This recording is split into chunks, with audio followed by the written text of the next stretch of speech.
Hello दोस्तों, नमस्कार। बात करने वाले एज यूजुअल आपको बताइए, हम हमेशा बिजनेस को ही कवर करने की कोशिश यहाँ पे करते हैं एंड उसी के साथ साथ लॉजिक भी मैं पेश करने की कोशिश करता हूँ। मतलब जो लोग खुद से स्टडी करने में ज्यादा भरोसा रखते हैं, जो कि यही हमारा सबसे मेन टारगेट यहाँ पे होना चाहिए कि खुद से हमें सीखना आना चाहिए कि मार्केट कैसा चलता है करके, कैसे हम लोग को कंपनीज को आइडेंटिफाई करना आना चाहिए, बिजनेस की अंडरस्टैंडिंग होनी चाहिए, वही शेयर मार्केट में टिक पाते हैं। ठीक है, कोई किसी के सुनने सुनाए चीजों से लेकर अगर कंपनी में किसी निवेश करता है तो वो ज्यादा टिकते नहीं है। यस, जैसे गिरावट आ जाती है वो चले जाते हैं। सो हमेशा मैं लॉजिक पेश करने की कोशिश यहाँ पे करते रहता हूँ और इस वीडियो में भी कुछ ऐसी कोशिश यहाँ पे होने वाली है। But as usual disclaimer clear cut रहेगा भाई, जो भी कंपनीज की हम बात करेंगे सिर्फ एजुकेशनल पर्पज से रिलेटेड इन्फॉर्मेशन देने की कोशिश होने वाली है, कोई रिकमेंडेशन यहाँ पे नहीं है। ये पॉइंट आपको पता होना चाहिए, आप चाहो तो इनको स्टडी कर सकते हो। तो दोस्तों, जैसे कि आपको बताइए, हमेशा मैंने आप लोगों को सिखाया कि बिजनेस में क्या होनी चाहिए, ग्रोथ होनी चाहिए, तभी जाके वो आपका शेयर अच्छा खासा परफॉर्मेंस देगा। एंड सबसे ज्यादा ग्रोथ कौन से बिजनेस में देखने को मिल जाती है? यस, FOB में, future oriented business, new age technology business, आप जैसा चाहे ऐसा यहाँ पे कह सकते हो।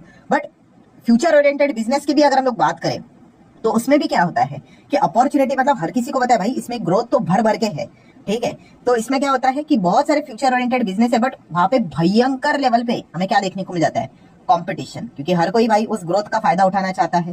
ठीक है, क्योंकि हर कोई देखा गया तो ABCD से स्टार्ट कर रहा है, जीरो से स्टार्ट कर रहा है। तो जो जितना जल्दी स्टार्ट करेगा, जितनी अच्छी सर्विस देगा, अच्छे प्रोडक्ट्स मार्केट में उतारेगा, उसको जबरदस्त मार्केट कैप्चर करने का मतलब पूरा चांस यहाँ पे होता है। ठीक है, ऐसा कोई एग्जिस्टिंग प्लेयर नहीं होता है कि पहले से है करके।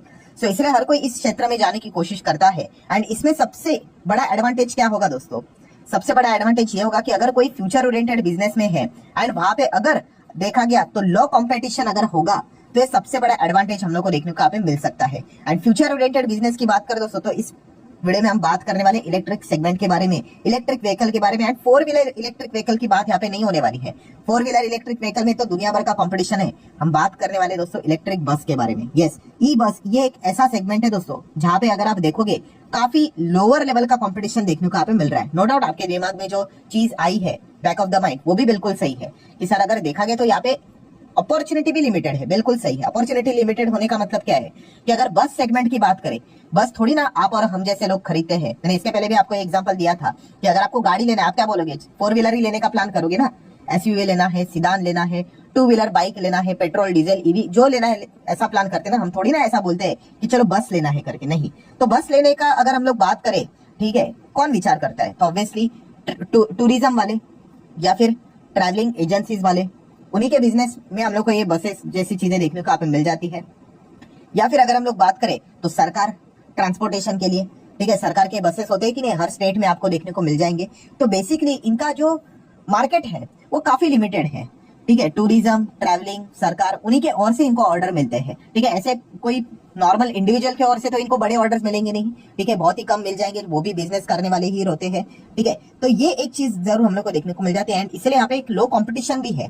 ठीक है, यूजुअली बहुत सारे प्लेयर हम लोग को इसमें देखने को यहाँ पे नहीं मिलते हैं। ठीक है, वहीं पे अगर हम 4 व्हीलर की बात कर ले तो दुनिया भर के टाटा मोटर, मारुति, हुंडई, दुनिया भर की लग्जरी गाड़ियां सभी EV स्पेस में हम लोग को आते हुए देखने को यहाँ पे मिल रही है। तो लॉजिक क्या है दोस्तों कि ई बस सेगमेंट में कम कंपटीशन है। इस चीज के चलते आप चाहो तो इस स्पेस को क्या कर सकते हो? स्टडी कर सकते हो। अभी यहाँ पे देखा गया तो 2 ही बड़े दिग्गज प्लेयर हम लोग को देखने को मिल रहे हैं। मैं दिग्गज प्लेयर की बात कर रहा हूँ, छोटे मोटे प्लेयर्स आपको जरूर देखने को मिलेंगे। मैं बड़े गेम की बात कर रहा हूँ। तो उसमें से एक कंपनी है ओलेक्ट्रा ग्रीन टेक, आप सभी लोगों को पता ही है। इसके पहले भी हम लोगों ने काफी बार वीडियो बनाया है।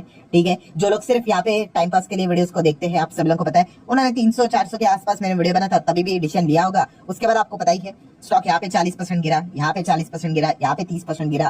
ठीक है, तो आपको बताइए मार्केट एकदम इजीली हर किसी को पैसे कमाने नहीं देते। ये देखो अभी भी टॉप से अगर आप देखोगे 30-40% ऐसे नीचे आ जाता है स्टॉक। ठीक है, बट फिर भी 5 साल के ओवरऑल रिटर्न्स देखिए। ठीक है, मतलब क्या है कि मार्केट आपको रिटर्न देगा बट आसानी से नहीं। जो लॉजिकली जाता है ना भाई, वही टिक पाता है। जो इलॉजिकली जाएगा वो क्या करेगा? तेजी में खरीद लेगा और मंदी में बेच देगा, यही होता है। सो ओलेक्ट्रा ग्रीन टेक इस स्पेस में काम करता है। ई बस डिवीजन की बात करें तो 92% बिजनेस यही से आता है। अभी इंसुलेटर डिवीजन की अगर बात करें तो वहां से 8% का बिजनेस चलता है। देन बैलेंस शीट की बात करें तो आप देख सकते हैं छोटी कंपनी है, 600, 700, 750, 800, लगभग 900 के करीब ऑब्वियसली करोड़ की बात हो रही है। RNS हम लोग को रिजर्व एंड सरप्लस देखने को मिल रहे हैं। कर्जे की बात करें तो रिसेंटली कंपनी के ऊपर 4 करोड़ के आसपास का कर्जा है। शॉर्ट टर्म बोरिंग 50 के आसपास है। एंड कैश इक्विवेलेंट की अगर हम लोग यहाँ पे बात करेंगे तो कितना है कैश? फिलहाल तो 165 का कैश देखने को यहाँ पे मिल रहा है। ऑब्वियसली अगेन कह रहा हूँ करोड़ में हम बात यहाँ पे कर रहे हैं। सो रिसेंटली हम लोगों ने देखा भी था कि ओलेक्ट्रा ग्रीन टेक को 10,000 करोड़ का ऑर्डर भी मिला था। अभी की बात नहीं है, 2023 की बात है, ठीक है। महाराष्ट्र सरकार की ओर से यहाँ पे ऑर्डर इनको यहाँ पे मिला था। बट इसमें रिस्क भी क्या है कि इन कंपनीज के लिए, तो आप देख सकते हैं ओलेक्ट्रा ग्रीनटेक, ठीक है, इसका जो हेड है वो कौन हम लोग को देखने को मिल जाता है, यस, मेगा इंजीनियरिंग देखने को मिल जाता है। मेगा इंजीनियरिंग पता है ना ये कौन सी कंपनी है, इलेक्ट्रल बॉन्ड में इनका नाम आया था। बट अभी अच्छी बात ये है कि सरकार भी वही है, तो इसलिए ठीक बात है, ठीक है। बट फिर भी मैं आपको रिस्क वाले पॉइंट्स यहाँ पे बता रहा हूँ। सबसे वर्स्ट पॉइंट कौन सा है दोस्तों, कि इनको ऑर्डर्स तो यहाँ पे मिले हैं, ठीक है। अभी देखा गया तो 1700 ई बसेस 8 महीने में देने की बात यहाँ पे थी, तो कंपनी को अभी तक सिर्फ 20 ही मिले हैं, ठीक है। इसलिए तो हम लोगों ने देखा था कि इस कंपनी के ऊपर लगभग सरकार ने, ठीक है, लगभग 2.25 करोड़ का फाइन भी यहाँ पे लगाया था कि कॉन्ट्रैक्ट को टाइम पे पूरा नहीं किया करके। तो ये एक प्रॉब्लम हम लोग को जरूर देखने को यहाँ पे मिल जाती है। सो डेफिनेटली इसके साथ इनको यहाँ पे अच्छी तरीके से डील करना पड़ेगा, वरना सेक्टर अगर देखा गया तो काफी अच्छा हेल्दी सेक्टर हम लोग को देखने को यहाँ पे मिल रहा है। देन अगर हम बात करें मार्केट कैप से रिलेटेड, 13,500 करोड़ का मार्केट कैप देखने को यहाँ पे मिल जाता है। कंपनी का पीएनएल सीसो टाइप का देखने को यहाँ पे मिल जाएगा। मतलब कैसा है, इन कंपनीज को बार बार ऑर्डर नहीं मिलते हैं, ठीक है। बट एक ही बार जब मतलब ऑर्डर मिलेगा, चेक फटेगा तो इतना बड़ा फटेगा कि मतलब आपने देखा ना अभी सीधा 10,000 करोड़ का ऑर्डर मिला। ऑब्वियसली 10,000 करोड़ क्या क्रेडिट नहीं हो जाते इनके अकाउंट में, जैसे जैसे काम करेंगे वैसे वैसे इनको पैसे यहाँ पे मिलेंगे, ठीक है। बट यस, इस प्रकार से जब बड़ी चीजें सामने आ जाती है तब एकदम अचानक से कंपनी अच्छा करती है। नेट प्रॉफिट आप देख सकते हैं 2, 4, 5 करोड़ ऐसे ही यहाँ पे चल रहा था, ठीक है। अर्निंग भी सिंगल डिजिट में चल रही थी, सडनली देखिए झटका लग जाती है, ऐसे लॉस में जाती है कंपनी। इसका अर्थ है कि कंपनी पे ताला लग गया, कोई ऑर्डर ही नहीं मिला, तो कंपनी के ऊपर नया कोई रेवेन्यू जनरेट नहीं हुआ, सेल्स जनरेट नहीं हुआ, और खर्चे इतने चल रहे थे कि सीधा कंपनी लॉस में आ गई, ठीक है। तो वो अंडरस्टैंडिंग हमें होनी चाहिए भाई मार्केट से रिलेटेड, वरना क्या हम बार बार यहाँ पे एंट्री एग्जिट करते रहेंगे। फिर देख सकते हैं कंपनी ने अच्छा कमबैक किया, फिर वापस थोड़ा प्रॉफिट ऊपर नीचे हुआ, एंड अभी आप देख सकते हो सडनली गियर एकदम हायर लेवल पे क्यों चला गया, क्योंकि जो पुराने जो ऑर्डर्स कंपनी को मिले थे वो उन्होंने अच्छे से एग्जीक्यूट किए और रेवेन्यू रिकॉग्निशन हो गया। रेवेन्यू रिकॉग्निशन मतलब जो यहाँ पे ऑर्डर दिए हुए थे वो हम लोग को सेल्स में एड ऑन होते हुए देखने को यहाँ पे मिल गए। सीधा आप देख सकते हैं 500 से 1,000 करोड़ का रेवेन्यू जंप यहाँ पे किया। क्यों? क्योंकि पैसे मिल गया, आपने पूरी बस के ऑर्डर्स कंप्लीट किए ना, ले लो आपको पूरा पैसा, ठीक है। तो ये 10,000 करोड़ का भी ऑर्डर इनको मिला है। किधर दिख रहा है आपको 10,000 करोड़ दिख रहा है लिखा हुआ? नहीं, क्यों? वो पार्ट पार्ट पे मिलेगा। आप जैसे बसेस प्रोवाइड करोगे वैसे वैसे वो पैसे यहाँ पे देते चले जाएंगे। अगर आप फटाफट टाइमली अगर आप काम कंप्लीट करोगे तो आप अंदाजा लगा सकते हैं 10,000 करोड़ का रेवेन्यू भी धीमे धीमे करके हम लोगों को एड ऑन होते हुए देखने को मिलेगा। इसीलिए आप देख सकते हैं कंपनी 100 के पार नेट प्रॉफिट लेकर जा चुका है, डबल डिजिट में अर्निंग्स भी लेकर आ चुकी है। देन शेयर होल्डिंग पैटर्न की बात करें तो आप देख सकते हैं इसमें रिस्क काफी नजर आता है। 50% प्रमोटर है, 44% पब्लिक है, एंड डीआईएस तो है ही नहीं, एंड एफआईएस भी आप देख सकते हैं काफी कम है। पहले तो 8 थे, 7 थे, अभी कम हो गए। तो ये पॉइंट आपको अच्छी तरीके से पता होना चाहिए कि काफी रिस्की कंपनी हम लोग को देखने को यहाँ पे मिल रही है। सिमिलर वे इसी स्पेस में सेकंड काम करने वाली कंपनी जिसका नाम है जेबीएम ऑटो। इन दोनों कंपनीज को हम लोगों ने कवर किया था। कवर करने का अर्थ में अभी कह रहा हूँ, मैं कोई आपको ये नहीं बताता हूँ जाओ खरीदो करके, वो आपकी मर्जी, आपको पढ़ना है आप पढ़ सकते हो, इग्नोर करना है इग्नोर कर सकते हो। तो ये भी जो कंपनी है वो बसेस में यहाँ पे काम करती है, नो डाउट। उसी के साथ साथ स्पेयर पार्ट्स की अगर हम बात करें, उसी के साथ साथ जो कंपोनेंट रहते हैं, टूल्स रहते हैं, उसमें भी ये कंपनी काम करती है। उसी के साथ साथ गाड़ी का मेंटेनेंस रखना, इससे रिलेटेड सारी जो कॉन्ट्रैक्ट इस कंपनी को मिलते रहते हैं, ठीक है।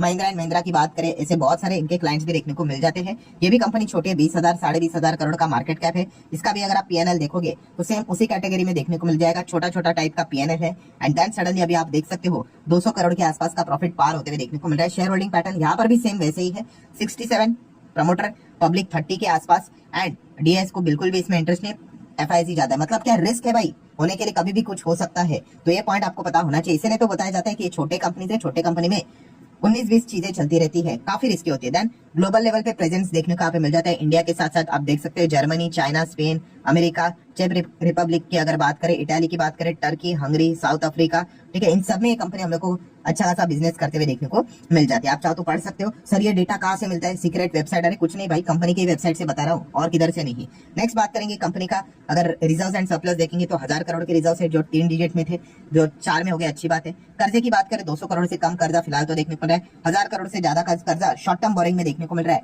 And cash and cash equivalent की बात करेंगे 30-40 करोड़ का कैश देखने को यहाँ पे मिल रहा है। तो ओके बैलेंस शीट है।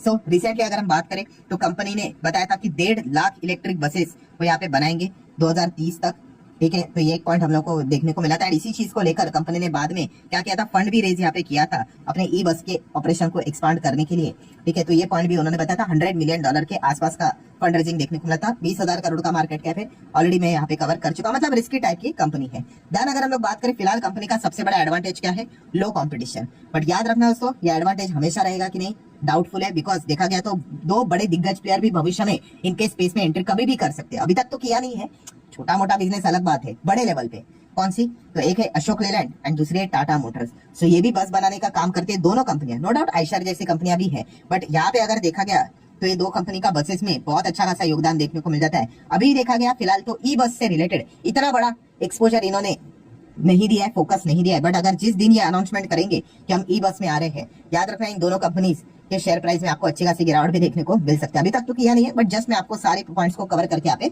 बता रहा हूँ। सो अगेन कह रहा दोस्तों, लॉजिक यही था कि ये ईवी स्पेस में काम करने वाली कंपनी है, ई बस में काम करते हैं, जहाँ पे लो कंपटीशन फिलहाल तो देखने को मिल रहा है। इसी चीज का फायदा ये कंपनियां यहाँ पे उठा रही है। एंड अगेन कह रहा हूँ, मार्केट काफी बड़ा है हमारे देश में। हर एक स्टेट में स्टेट ट्रांसपोर्टेशन अगर देखा गया तो ई बस से ही हम लोग को आगे चीजें होती हुई देखने को मिलने वाली है। तो इन कंपनीज को अच्छे खासे ऑर्डर मिल सकते हैं। हालांकि कंपनीज ने अपने क्लाइंट्स को डिसअपॉइंट नहीं करने चाहिए, जैसे कि ओलेक्ट्रा ग्रीनटेक को 10,000 करोड़ का ऑर्डर मिला और ये डिले कर रहे हैं। अगर ऐसा करेंगे तो सरकार वापस इनको ऑर्डर देंगे क्या? तो ये एक दिक्कत हम लोग को देखने को यहाँ पे मिल सकती है। तो ये सारे पॉइंट्स मैंने प्लस माइनस वाले आपके सामने रख दिए। आप चाहो तो इनको स्टडी फर्दर कर सकते हो। वीडियो पसंद आएगा तो जरूर लाइक एंड शेयर कर देना। मिलते हैं नेक्स्ट वीडियो में, तब तक के लिए बाय बाय।